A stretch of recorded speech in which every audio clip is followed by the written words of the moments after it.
Welcome, guys, to How the Frack We Got Here, a show that takes the news and events of the week and try to make sense out of it all. I'm your host, the most Will Buchanan, and on this show, we simply are all about the facts. There are plenty of news stations out there that simply want to do anything short but inform you. Here at How the Frack We Got Here, that's all we believe in. We go up to the left, we go up to the right, we go up to the middle of independence. We go after all sides because there's more than one side of a story to everything. And you need to know it all in order to actually formulate your own opinion. And that's what we try to do here at How the Frack We Got Here. Thanks for listening, and hold on. It's going to be fun. All right, guys. Today's date, July. No, it's not July. Close, though. June 28th, 2023. And this is How the Frack We Got Here. I'm your host, most Will Buchanan. How the Frack We Got Here. We do take the events of the week and try to make sense out of it all. Before we do get started, guys, let you know that we are a news podcast, which means that we try to find our sources from the most reputable sites and sources available. And no, we don't believe in Fox News, The Blaze, or any of the other crazy tinfoil hat InfoWars areas. We don't do none of that. At the same time, we do try to watch our language, but sometimes words do fly. At the same time, guys, there may be things that might be shown that might be too intense for younger viewers, so viewer discretion is advised. Aside from that, aside from that little snafu, there's the things I wanted to get into a little bit, especially for this one. I can't start with this one because I hate to talk about the crusty Dorito, the former failure-in-chief, but it's got to be talked about. Number one, he's trying to enter the 2024 presidential He's trying to get the Republican nomination in 2024. He still believes he can run. He still believes that he can dodge all these lawsuits. However, the big one is the one with him and his documents that he thought he could have because he thinks being president is like being king, and not realizing that no, you still have to answer to people even as the president, and that you cannot declassify sensitive material just because you say it. It doesn't work that way. Well, a lot of news cycles are about to actually present some audio evidence that really, really should be the slam dunk for Trump. And what I mean by that is he admitted the simple fact of the matter, he handled sensitive documents he wasn't supposed to have. What is expected to be a central piece of the government's case against Donald Trump. The actual audio recording of the former president talking as if he's showing a highly classified document on U.S. war plans against Iran with people not cleared to even know it exists, let alone what's in it. In a moment, only on CNN, you will hear what jurors will hear one day. The recording was made 2 summers ago, July 2021, at the former president's club in Bedminster, New Jersey. You will clearly hear the former president as he is speaking to several people. According to the special counsel's indictment, they include a writer working on Mark Meadows' memoir, the publisher, and 2 of Trump's staff members. The president was aware he was being recorded. This is the first time it is being played publicly. These are bad, sick people. That was your coup, against you. It started right at the beginning. beginning. When Millie's talking about, you were going to try to do a coup. No, they were trying to do that before you even were sworn in. That's right. Trying to overthrow your election. Well, with Millie, let me see that. I'll show you an example. He said that I wanted to attack Iran. Isn't it amazing? I have a big pile of papers. This thing just came up. Look. This was him. They presented me this. This is off the record, but they presented me this. This was him. This was the Defense Department and him. Wow. We looked at him. This was him. This wasn't done by me. This was him. All sorts of stuff. It's pages long. Look. Wait a minute. Let's see here. Yeah. I just found, isn't that amazing? This totally wins my case, Mm-hmm. Except it is like highly confidential, secret. There's secret information. But look at this.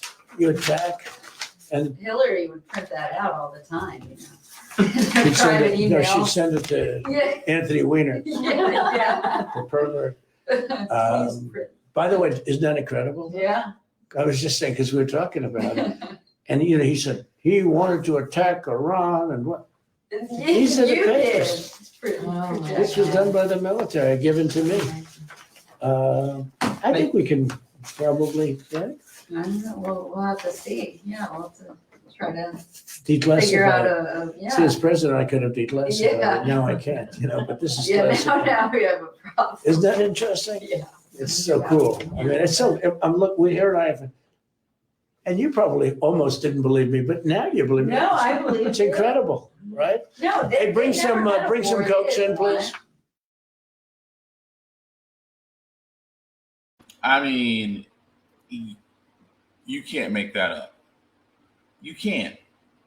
Trump on tape admitting he has sensitive documents.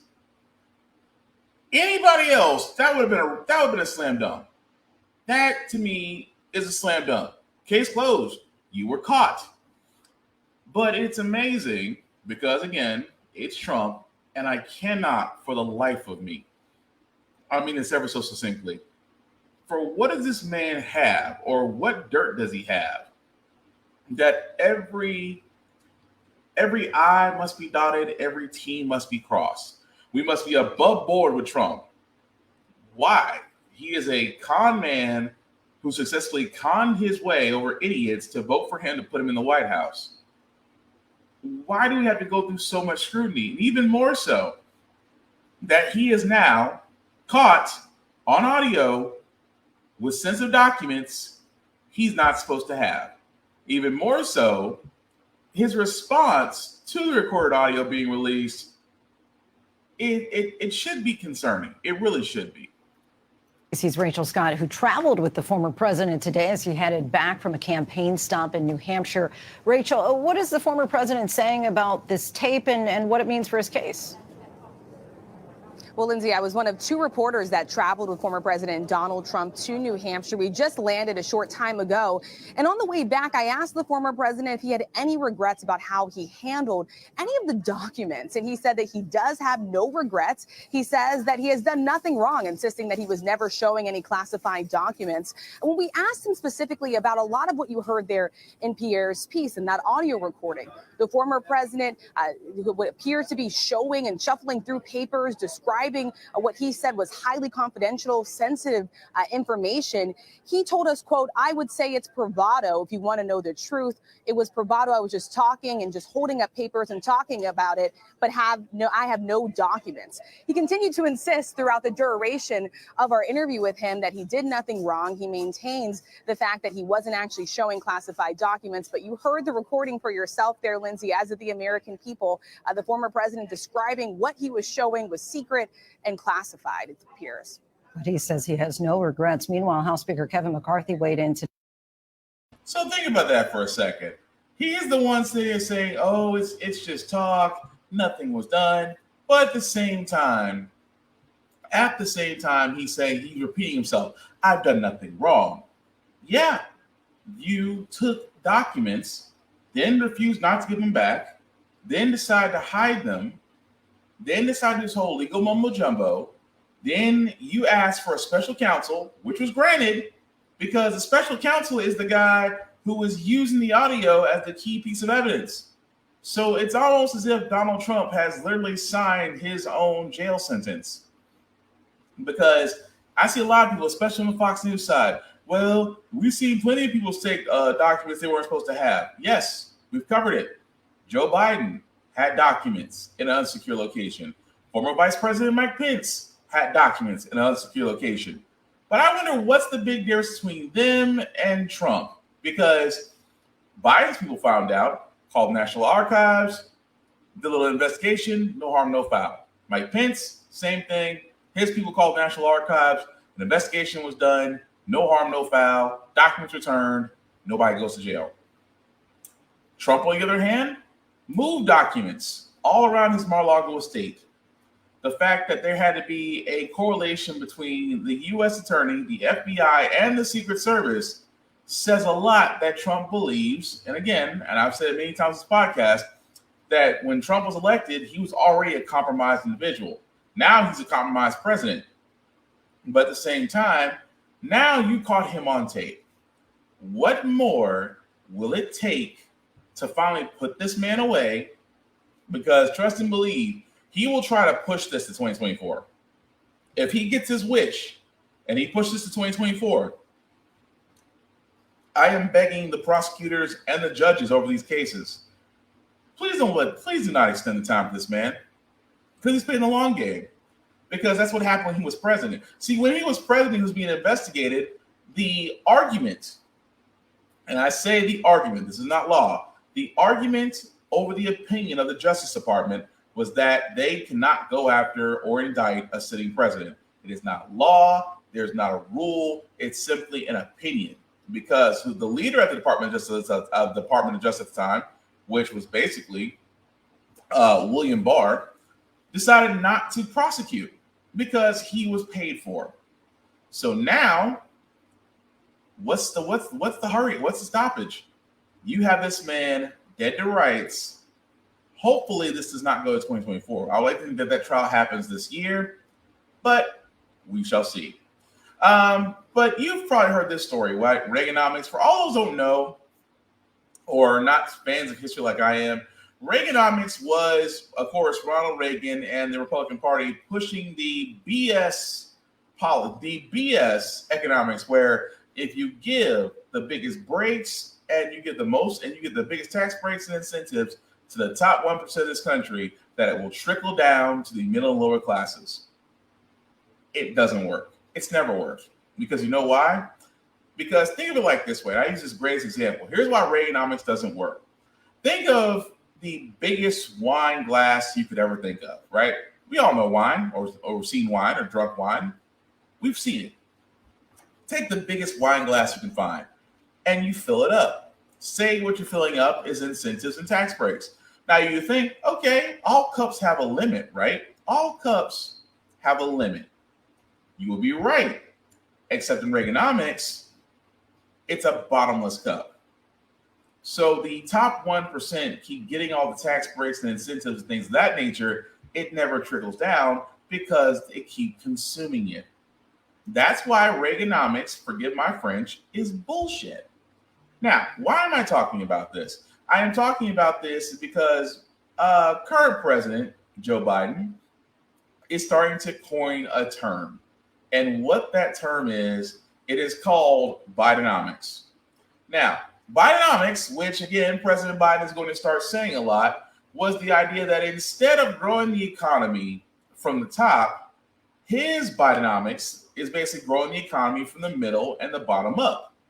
Now, again, I feel like this is too little. This is really late as hell, because what he's basically saying for Bidenomics is that we want to give tax breaks to the middle and lower classes, and therefore, if we give them more consuming spending power, the economy does well. This is nothing new. It's been done, and historically, you can look this up. Anytime there's a Republican administration, the economy does bad. Anytime there's a Democratic administration, the economy does well, because we literally have to spend our way out of a hole to get us back to where we were. Case in point, Bill Clinton. Bill Clinton actually at one point left the country with a surplus. Now I'm saying a surplus as far as funds, not the national deficit, which was still there at the time. But he left us with a surplus. The economy was in a good place. It was the economic boom of the IT bubble, because that's when a lot of the .com stuff started really taking off.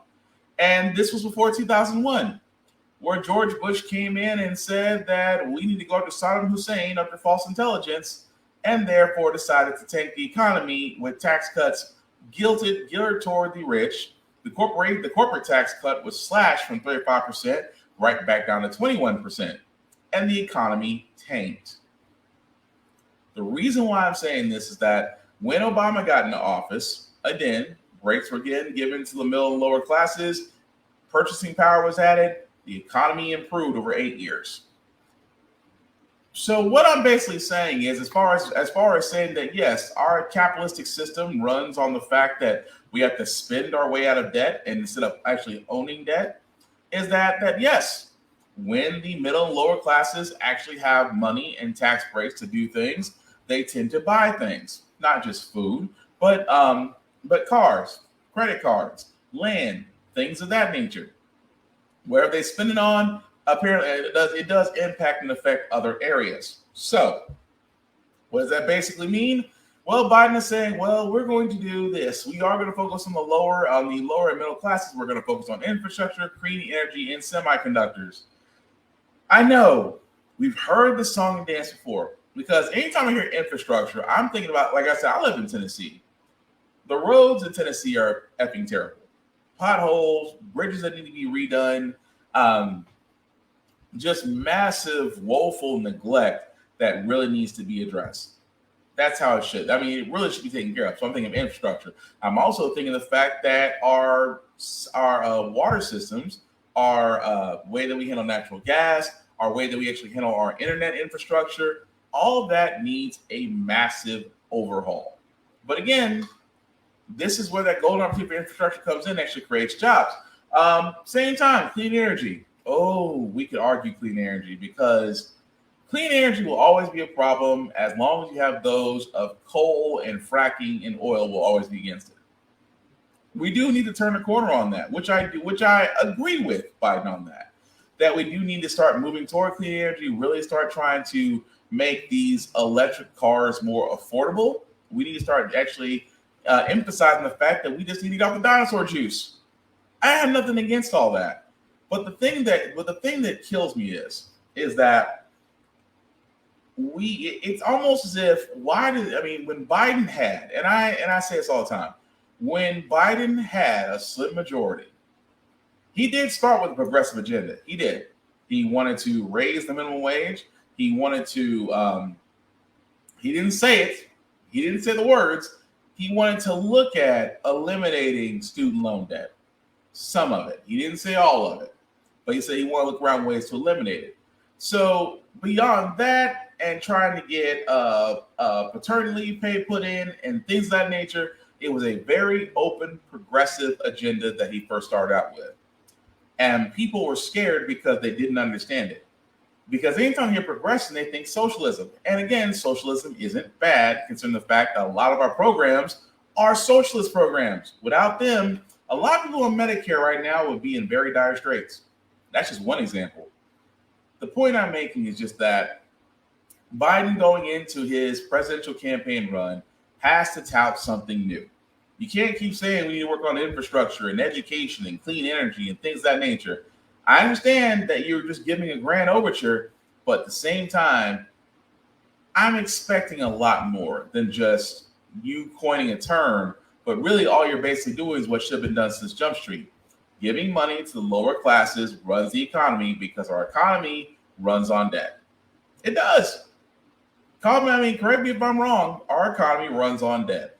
And the thing about it is the economy hates you when you're out of debt, but the economy loves you when you're in debt. Tell me I'm wrong.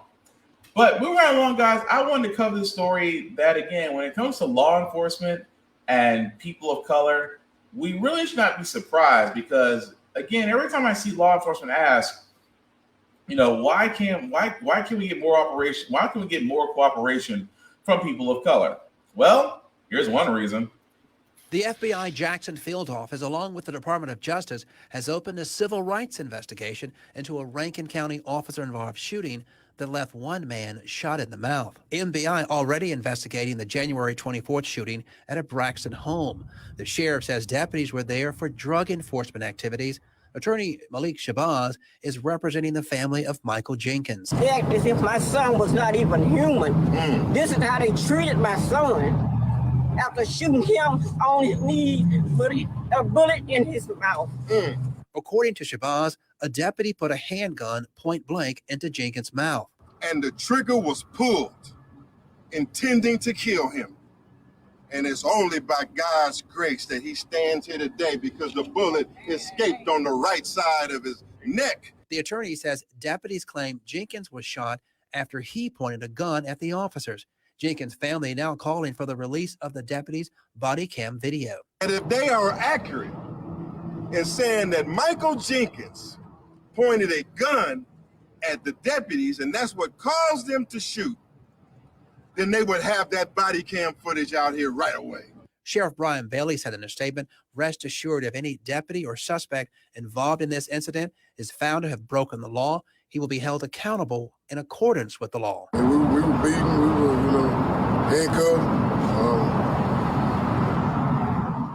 was traumatizing, man. It was a lot of hell, something I never thought I would go through. Eddie Price was also arrested and charged with disorderly conduct and possession of paraphernalia. Shabazz accusing the deputies of torturing the man and using the N-word. While handcuffed, tasered over and over again, these two men while in handcuffs. Racial slurs were used by these 6 officers, calling them at different points. Now, crazy, right? That whole story right there, which happened, which definitely did happen in Mississippi, about officers who were part of officers who were a part of a drug enforcement unit decided to go into this house and accost these 2 men. One of the men literally getting a gun forced in their mouth and fired and somehow survived. While now it is unclear why they decided to go after them. And that's the thing I always want to point out, because with that story, because you heard the sheriff sit there and say, well, if something is found fault, we'll look into it. Well, I'm glad they said that, because the same story, multiple deputies fired. This was updated as of today, that the same story we just got to talking about, guys, that the Rankin County Sheriff's Office with Mississippi fired multiple deputies after 2 black men filed a federal civil rights lawsuit alleging 6 white deputies entered their private residence illegally and tortured them for nearly 2 hours. So, I think what the lawyer said may have some merit to it. But the simple fact of the matter is, and he's kind of got a point, I've said it many a times on my show, on this podcast as well. See, the thing about body cam footage, I do expect that officers should not have access to it at all. I think that the moment when they go on shift, that it turns on, and that they cannot adjust it. If they do adjust it, anything that they're a part of becomes null and void. That's what I truly do believe. That the way we handle body cam footage in America should be simply this: they have the law enforcement has no control over it. They don't. The only group that does have control over it should be their Department of Internal Affairs. Their Department of Internal Affairs is the only ones that have access to it. Cops cannot touch it. If they destroy a body camera, or if they alter it, or if it just happens to go off anyway outside of a technical malfunction, then that should be the rule. Anything that they're a part of becomes inadmissible. And if you do that, imagine how many times now officers have to be on their P's and Q's, actually do their job. Because there's no excuse for that. There is no excuse that those 6 deputies decided to enter a home and do half of that mess. And now, for the simple fact of the matter, 6 deputies that were involved are now fired. All I'm saying is, where's the tape? Where is simply the tape? Because if that tape comes out, then honestly, those 6 officers, along with everyone else, definitely should have cases put up on them. Should be stripped of being cops and being law enforcement, absolutely. But again, it just goes to show you that whenever it comes to officers, we want to hold them accountable. We do. And again, the whole back to blue lives matter bullshit. I'm not talking about that. If you want to be a cop, cool, be a cop. But be a cop to serve and protect everyone. But you can't be looking at black people like potential suspects and treating them and degrading worse than animals. Because I don't care. There is nothing a cop can sit there and tell me that justifies putting your gun in an individual's mouth and then pulling the trigger. That is not protect and serve. That is an execution. But again, we'll follow that story as it comes along, because 6 officers are fired. I wonder who's next. But speaking of people that, this next one, it irks me because I'm trying to figure out how. I really am. Because we covered this story a few weeks back about a neighbor, this neighbor who shot through the door at a mother whose child was right beside her and killed the mother. I sat there and said, we announced her name because her name and photo need to be out there. We announced how she was quietly brought in. She had more security around her than anybody else. We announced all this, right? the DA has just announced that, and I wish I could make this up, he is not pursuing second-degree murder charges. It's been nearly a month since an Ocala mother was shot and killed by her neighbor. Now, Marion County State Attorney William Glasson has decided how his office will move forward with their case against Susan Lorenz. The 58-year-old will face 1 count of manslaughter with a firearm and 1 count of assault for the death of A.J. Owens. Investigators say Lorenz shot and killed Owens through a door in early June. One of Owens' 4 children was there when it happened. The mother tried confronting the neighbor for allegedly throwing a skate at her child.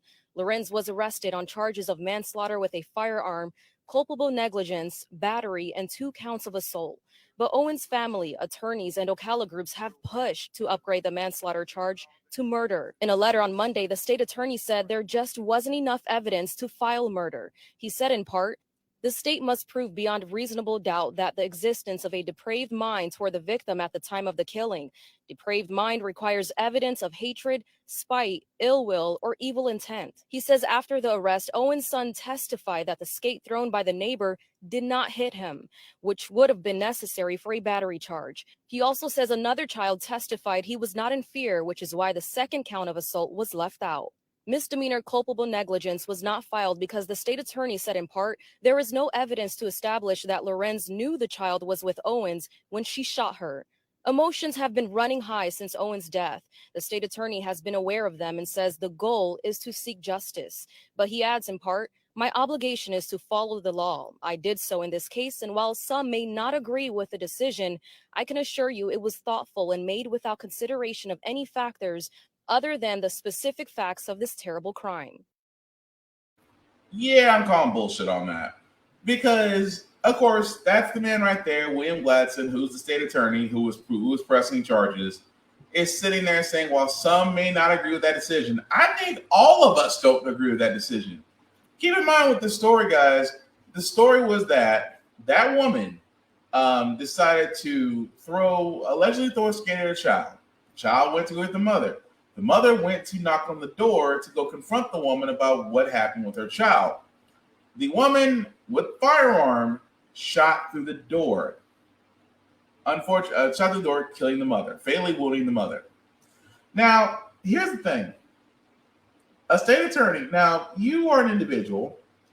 You cannot see who's on the other side of that door. The door knocks. Instead of you answering like a normal person, you decide to shoot at the door. And you kill someone. How is that not second-degree murder? Because to me, it's like this. Second-degree murder, I had to look this up, is intentional killing without premeditation. That's what it is. Second-degree murder is basically intentional killings without premeditation, which means that, again, you didn't think about it, you just wanted to do it. There was no planning involved. You just sat there and said, I'm just going to shoot my door. Not realizing that, again, you couldn't see who's on the other side of it. She could have hit the mother, she could have hit the child, she could have hit both. But she hit the mother. Keep in mind, we also sat there and showed this podcast that neighbors have had multiple complaints against said neighbor, Susan Lorenz, who is currently in custody of the state right now. Multiple calls made about this woman. So there is a history of it. And again, if you put that in front of a jury, because we've learned that with Daniel Cameron, who again was the DA over Breonna Taylor, who decided not to press charges against those cops. And the reason being is because he didn't want the conviction. Say what you want about prosecutors and state attorneys. If they want a conviction, all they need is the evidence and the right jury to convict. And I'm sorry, that's BS. It is. Could it be the fact she's a white woman? Yeah. America has a white woman problem. I've always said that. America has always had a white woman victim problem. If the white woman's in distress, she must be saved. If the white woman's a killer, she must be saved. If the white woman is a destroyer, she must be saved. But if the white woman's a victim, do everything we can to protect her. America has a white woman problem. Because, again, how else do you explain how in the world such a clear-cut case of second-degree murder won't even get approached because the state attorney believes that there's not enough evidence. All I can sit there and say is, if we spent the block on that in reverse positions and a black woman shot through the door, killing a white woman in the same situation, will we really be arguing whether or not second-degree murders will be charged? Or we would already fast forward to the sentencing? I'm just calling it like I see it. America has a white woman problem. But speaking of problems, the Marine veteran that decided to choke out somebody because, well, out of fear for his life and people on the subway trains, just pleaded not guilty as his court case moves on. Veteran accused in the chokehold death of a homeless man on a New York City subway is now free on bail after being arraigned in court. Daniel Penny pleaded not guilty to one count of second-degree manslaughter and another count of criminally negligent homicide in connection with the death of Jordan Neely. Senior investigative reporter Aaron Katersky joins me now, along with ABC News legal contributor Brian Buckmeyer, for more on this. Aaron, what's the latest on this case? Daniel Penny walked into a courtroom on the 13th floor of this building, Diane. He came in wearing a dark navy suit, white shirt, red tie, walking ramrod straight, as you might expect of a Marine veteran, took his place at the defense table and promptly entered a not guilty plea to 2 criminal counts, second-degree manslaughter and a lesser count of criminally negligent homicide, both of those returned by a grand jury a couple of weeks ago in an indictment. There were no other statements that Penny made in court. He's released on a $100,000 bond, and there are a few conditions, same as before after his initial arrest. But in court documents, the Penny's made some statements to police indicating that he felt Jordan Neely was a threat. Came onto the train, the F train in Manhattan, and started throwing things. Penny is quoted telling police officers, that's when Penny decided to act, he says, on behalf of fellow passengers, put him in a chokehold that ultimately led to his death. And prosecutors made mention, Diane, that it's the duration of the chokehold that appears to have led to these criminal charges. Even after Penny stopped moving, prosecutors said in a court filing accompanying the indictment, Penny continued that chokehold until it was too late. Now, Brian, Penny's attorneys say they're confident that he acted within the confines of the law. How do you think they're going to go about proving that in court? Self-defense. I think that's the easiest and strongest argument that they have. Self-defense also affords the ability to protect a third party or someone else. So we've heard a number of Penny statements saying that Jordan Neely seemed to be aggressive towards the other patrons on the subway. And so he will be able to claim that he's protecting them as well as himself. But the question of whether or not his actions were excessive is just going to be a difficult climb. Now, a lot of this incident was caught on video. That's going to be a key piece of evidence in this case. Who do you think it helps more, though, the prosecution or the defense? Right now, I think it helps the prosecution more because it gives us a timeline of the viewer being able to see when Jordan Neely is not moving anymore, and then the choke continues. Penny's got to explain why he continued that chokehold past the point of Neely no longer moving. If he can do that, the video is great for him. But if not, I think the prosecution has a better piece of evidence there. So, Aaron, what are the next steps in this case?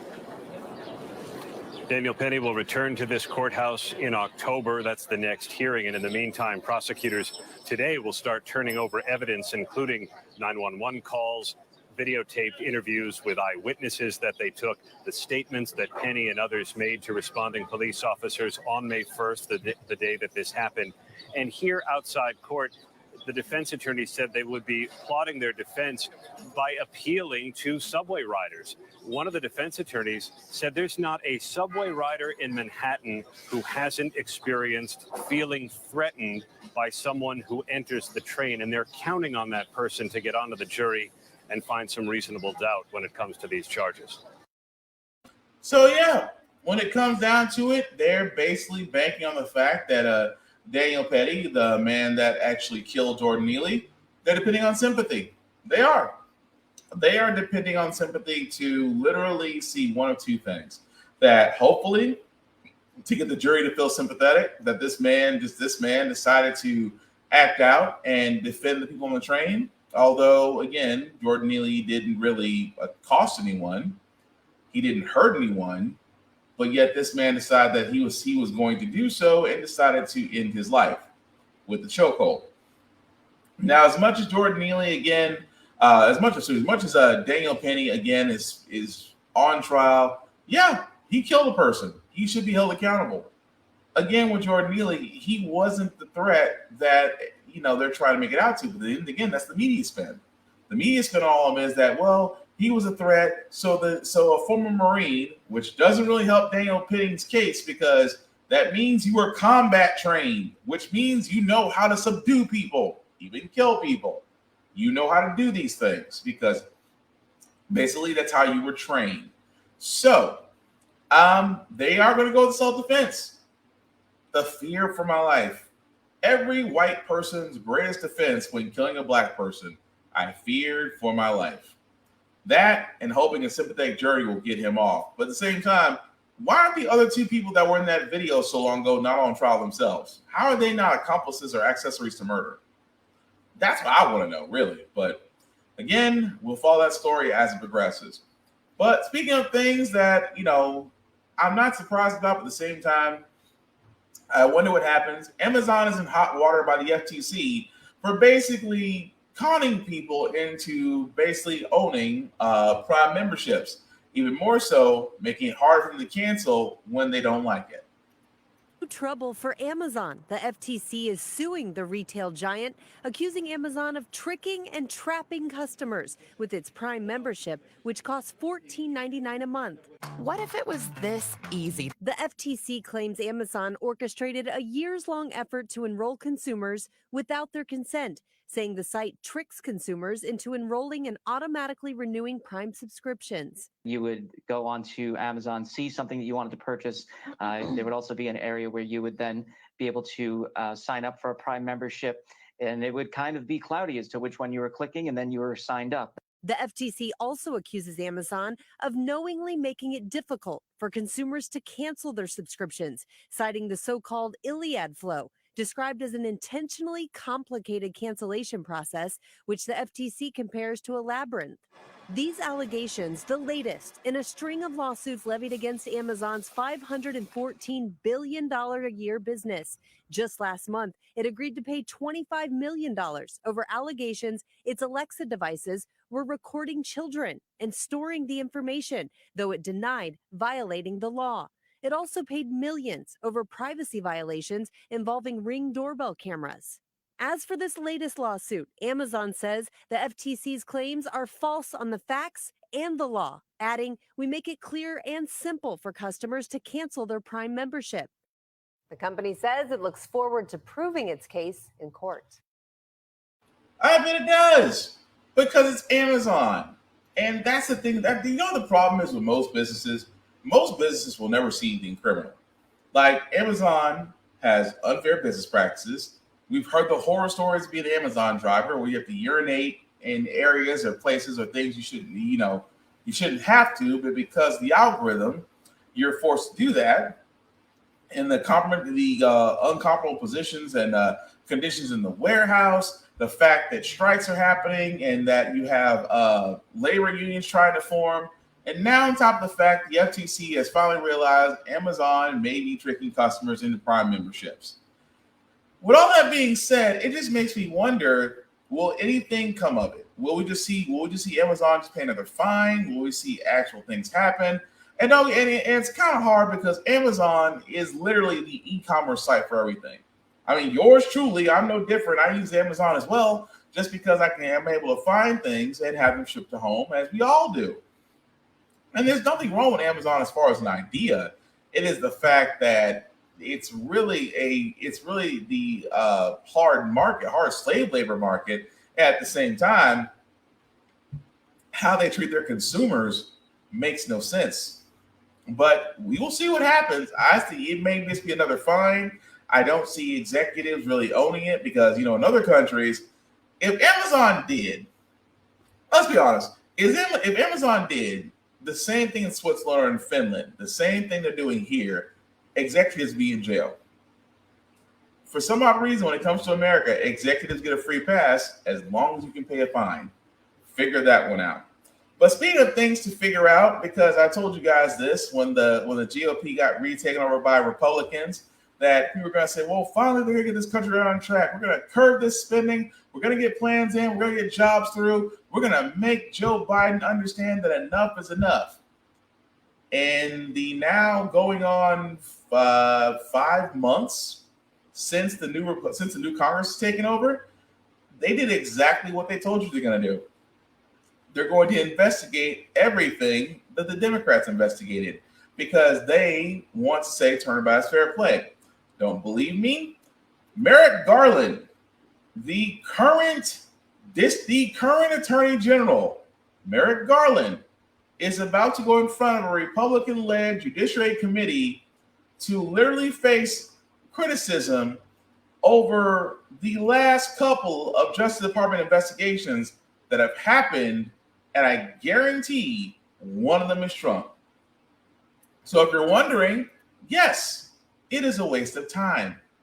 A waste of time. Committee Chair Jim Jordan of Ohio, who surprisingly still isn't in jail, because of the fact that Ohio State's about to get a lot of sexual assault cases to be thrown at them, is leading this group. And they're going to ask the questions that apparently they and Fox News wants to know.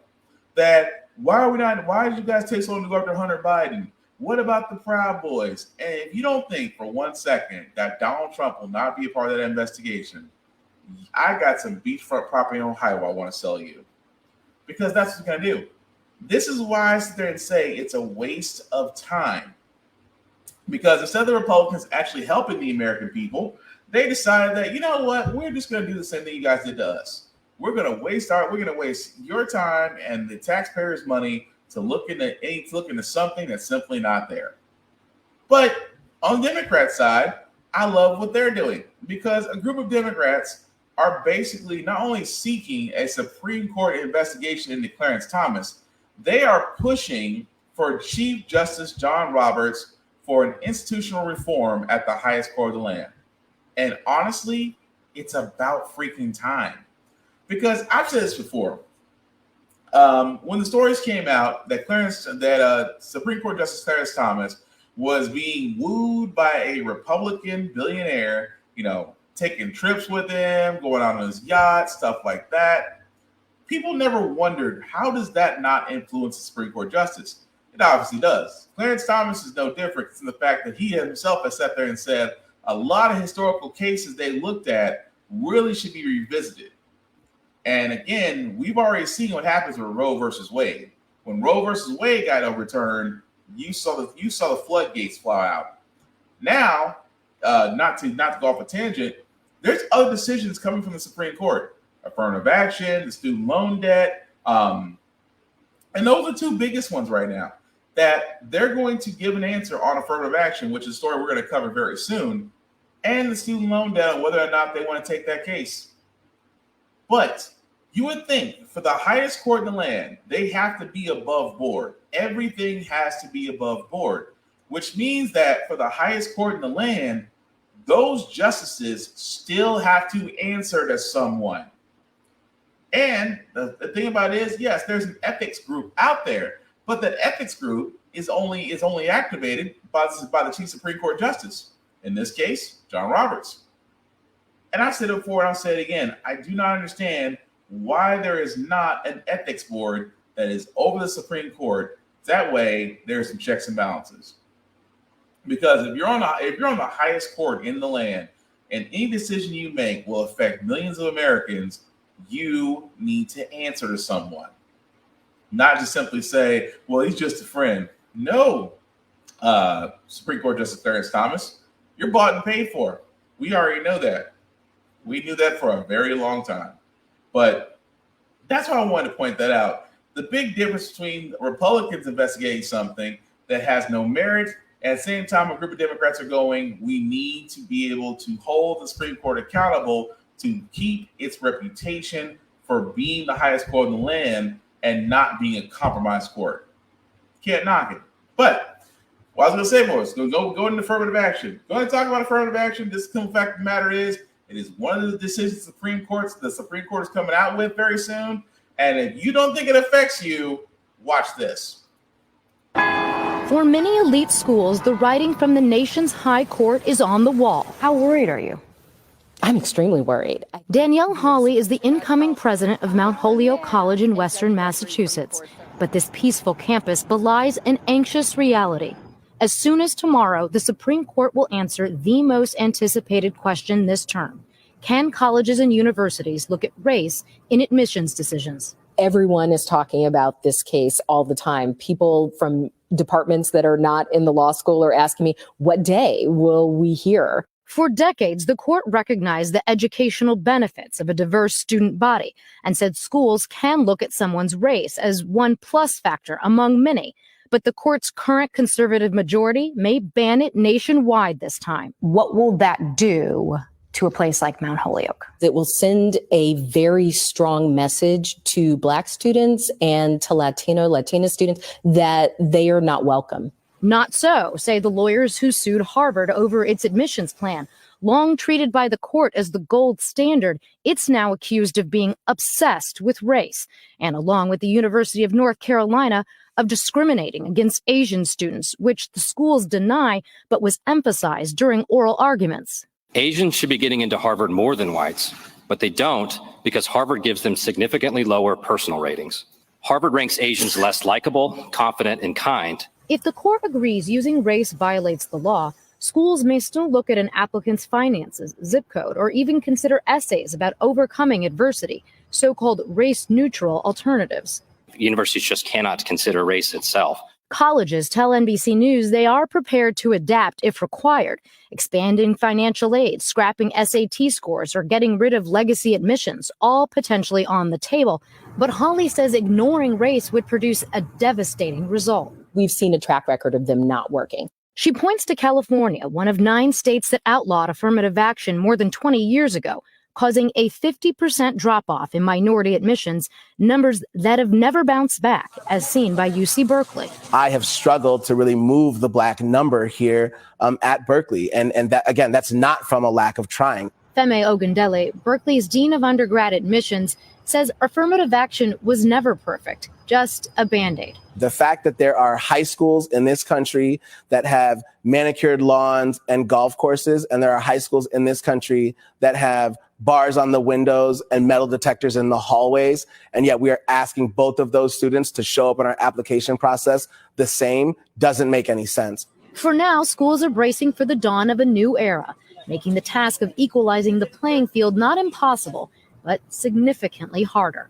Laura Jarrett, NBC. Yeah, you should be concerned.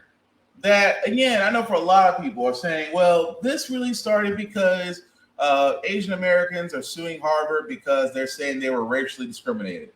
Okay, I get that. But here's the problem. If affirmative action is thrown out, it doesn't affect just schools. See, this is the thing a lot of people don't understand. If affirmative action is thrown out, it doesn't affect just schools or universities. It affects jobs too. Because a lot of people don't understand this. Affirmative action is still being held accountable among many employments. But imagine if affirmative action was thrown out. Yes, it would make it harder. But then again, it would make it harder for people of color to get jobs or to be hired or to be considered. It would. Because we've seen what happens when affirmative action wasn't put in place.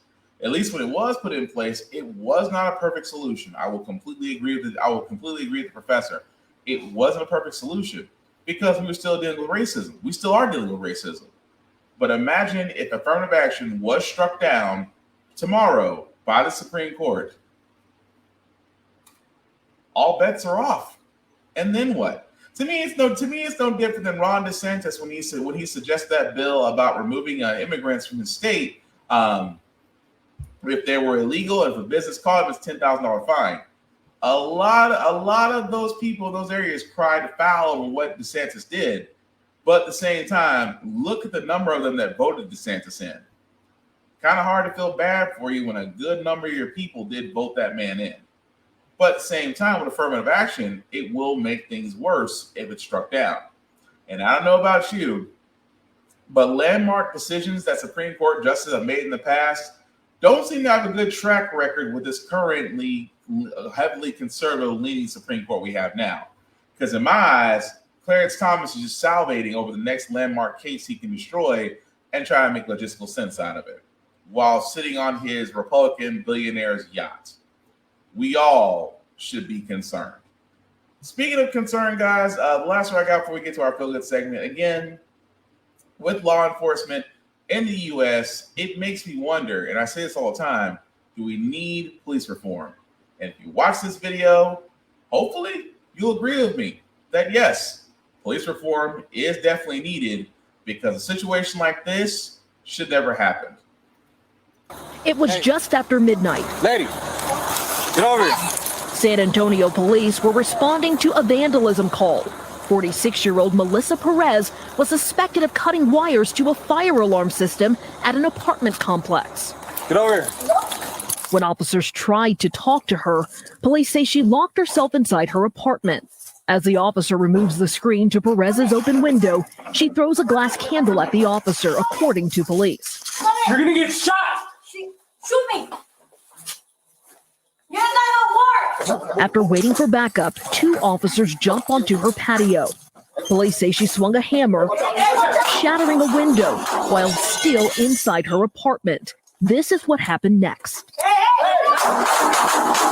Paramedics pronounce Perez dead at the scene.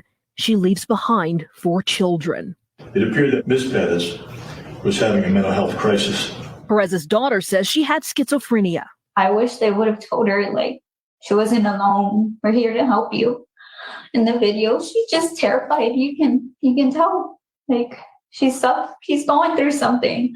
Sergeant Alfred Flores and officers Eleazar Alejandro and Nathaniel Villalobos were suspended without pay and later arrested on murder charges. According to court documents, they have since been released on bond. The shooting officer's actions were not consistent with SAPD's policy and training.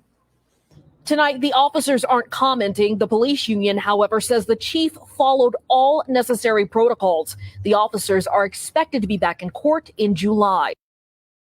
So what's crazy about that is you would think that with law enforcement, you are going to run into those special needs, mental health, things of that nature. My better question is, why aren't officers trained for that? We can teach them. Well, you know what the thing about it is? I've said before and I'll say it again here, especially in Tennessee, and I've yet to be called wrong on this. You train longer to be an electrician, a plumber, a hairstylist. You train longer in any other trade industry than you do to be a police officer. Do you know the current training for a police officer in Tennessee right now? Less than 6 months in the academy. Less than 6 months, and you're out there to protect and serve. We do need to change how policing is done in America. And how do we do that? Simple. We need to actually follow what these other countries are doing. We do require degrees. We do require mental and physical screenings. We do require that you are checked, you are trained in all aspects, including mental health detection and negotiation. Because it is amazing to me that police in America, mostly, not all of them, but let's be honest, those that shouldn't have badges have no problem rolling in heavy force and deciding to take a life. And I can see people now, Will shoot through a glass candle at him. Okay. Does that mean that she has to die? Well, she was swinging a hammer. Again, they have the numbers. They have the numbers and non-lethal abilities. Did she have to die? It's easy to sit there and go for the gun because that's what law enforcement has been trained to do. That above all else, if you feel your life's in danger, in the threat. That's what they've been trained to do. Not the fact of if she's in mental duress, that we need to figure out ways to calm the situation, de-escalate. Because American cops only know one thing. If they don't respect the badge, they will respect the gun. So yes, it'll be interesting to see what happens to those 3 officers. The fact that they get charged with murder, which again goes back to Florida with the woman. 3 officers can kill a person straight out, and it's murder. 1 white woman can shoot a black mom through a door, and it's manslaughter. even though the states are different. That happened in California. The officer shooting happened in California. The woman shooting happened in Florida. Make it make sense. That's all I'm saying. But we're going to go move on to our feel-good segment because usually how the fact we got here, we do cover a lot of things that are doom and gloom, sometimes make use of faith and humanity. But hey, it's hump day, which is Wednesday, tomorrow, which is Friday, which is Thursday, and we will leave you guys out some good vibrations. And nothing is better than a marriage proposal. Yes, love is in the air along with the heat. By the way, please be careful, especially if you're in the South, especially in Texas and those southern states, because all you summer babies are happy now. As for me being a winter baby, I hate this time of year, which is summer.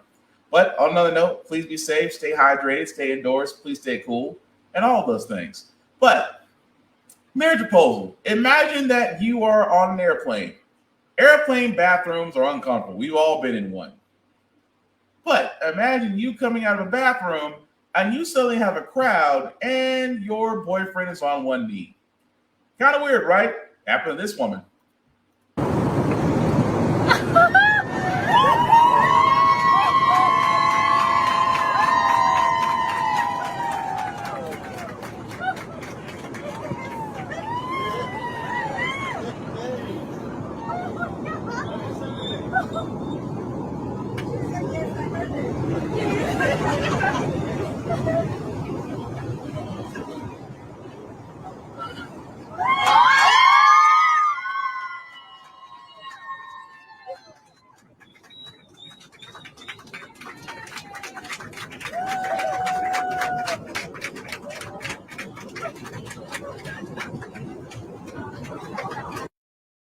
Well, I'm glad she said yes. We are backstage.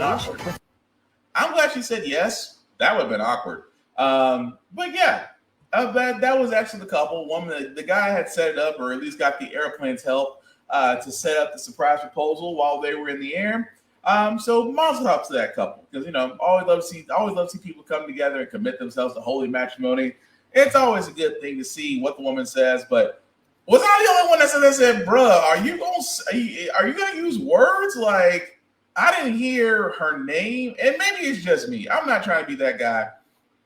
Really and truly, I'm not trying to be that guy. But when you usually hear proposals, it's like, you say the woman's name, you say something, say something from the heart, you're already down on one knee, you present the ring, will you marry me? Yeah, the whole crying, ugly cry, yes, and yay, we're engaged. I didn't hear old boy say one thing. He was, you know what he was? He was like the extra in a Jodeci song, just nothing. You just want the ring speak for itself? That must have been a hell of a rock. But anyway, I am not gonna knock a feel-good segment moment because that was it was beautiful. Let's leave it at that. But anyway, that's going to do it for this podcast, guys. And thank you all for watching, for liking, for letting people know this is up and running. I certainly appreciate that. Always like, share, subscribe. Like, share, and subscribe. Let people know. Let me know what you think. I still want to keep the conversation going on everything we talked about. Some shameless plugging before I do get out of here, guys. Shout out to my boy Bond at Big BZA Dot, who has supplied me with new intros for the show. I cannot wait to implement them as soon as I have time. But if you're interested in beats, if you're interested in free beats at his YouTube channel, definitely check him out, Big BZA Dot, on all social media. As for myself, guys, you can find me BlackBox447 on all socials. I usually do reviews on everything that I everything that I read. Yeah, because it would be weird about doing reviews on stuff that I write. That would be kind of awkward. But I do reviews on everything that I read, that I play, that I watch. Also, at the same time, guys, the link at the bottom immediately, that's just a wee bit bigger for you guys to see. If you copy and paste that link into your browser, we'll take you to my link tree. That is the YouTube and Facebook groups for all of my podcasts. How the Fuck Got Here, Get Bit, and of course, Self-One's podcast. All my podcasts can be found wherever podcasts can be downloaded, seen, or heard. So definitely check that out. Like I said before, guys, it is freaking hot, okay? Especially here in Texas in the South. Summer is going to rear its ugly head, and it's only going to be just as hot as it was last year. I miss winter already. That being said, guys, please drink water, plenty of water. Stay hydrated. Stay in very covered areas if need be. Limit your time out in the exposure, because right now the sun is like Super Mario Brothers 3. it is trying to kill us. Again, be careful. Aside from that, guys, we need to be more about helping each other out. Again, it takes zero energy to promote someone, whether they're trying to promote a business, a movement, anything different, just try and do something different in their lives. Support them the way you would support Beyonce if Beyonce knew you existed. That simple. That also being said, guys, as we wrap this up, I do want to let you, again, I thank you all for commenting. I thank you all for listening. Like I said before, this is definitely a pleasure of mine to do, and we'll keep on doing it. But I do want to keep the conversation going. But remember, it's a conversation of open, healthy debates. We're not trying to take shots at each other. We are simply trying to do a passage of ideas. And you know what? It's completely okay to agree to disagree, because we're not going to agree on everything, but we should agree on something. That being said, guys, how the Frack got here is simply this. We are not trying to reinvent the wheel. We are simply giving you all the information allow you to make up your own mind, but we do provide a lot of perspective that goes along with it. We do a lot better society once we're informed. We're progressive. We move forward. We try to right the wrongs of our past by making decisions now that we should have done back then, like electing our first black woman to the Supreme Court, electing our first black woman federal board of governors, electing our first black woman as the national cybersecurity director, and electing not one, but 2 4-star military generals who are also black. All great things. When we don't learn from history, we are doomed to repeat it. That's what we keep asking ourselves. Why does everything go up in our paycheck? Why are we electing different politicians, but still the same old gang in Congress? And most importantly, how the fact we got here. Thank you all for watching, guys. Take care of yourselves and each other, and we will all get through this. Peace!